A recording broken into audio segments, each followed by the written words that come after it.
madalla Allah sarki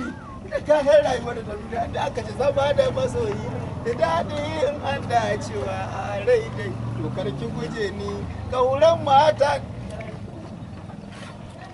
kan Allah farar yarinyar nan ai da Allah sa a ce babanta zai ce ka kuɗi duk gonakin kai mazan sairin ka kuɗi gidansa Allah da da za a dai to Allah sa mata na nan salamu alaikum ka na ranka ka sha kallo Allah birgi yawwa tawa kina nan dama to dan tsaya daga nan ya garin kai ya kwana biyu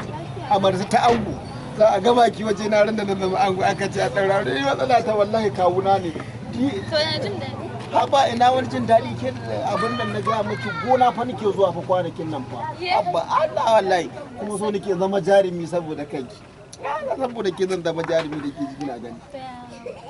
lafiya dama cewa ne na biyo daga ta lungun nan na biyo ta burtali shine da zagayo da gidanku na ce zan zo in ganki in dudduba daga nan zaga ta sa lafiya kwana biyu na ji shiru wallahi shiru ne ina ga muke lafiya lau kawai dai aiki ne yawa na gajiya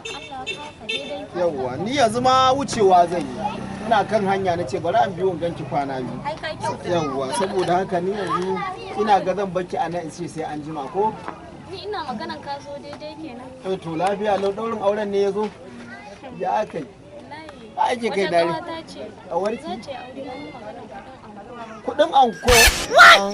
anko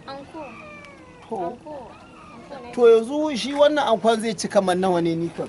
ya wuce 30,000 dubu nawa 30 30 nan matsala take dubu da a siya kaya a sai takalmi gaye ne 30,000 30 kai za mu ga kawuna da ya aure nawa ma ya kashe kai 30 to kin sanya za a yi bara ki gani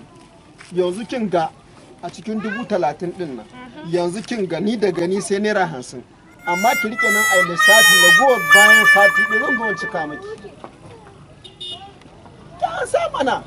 ni za ka ba wa naira 50 ka ce wai in ka zo za ka cika a cikin 30,000 ka ce naira 50 to ba lissafi za a yi ba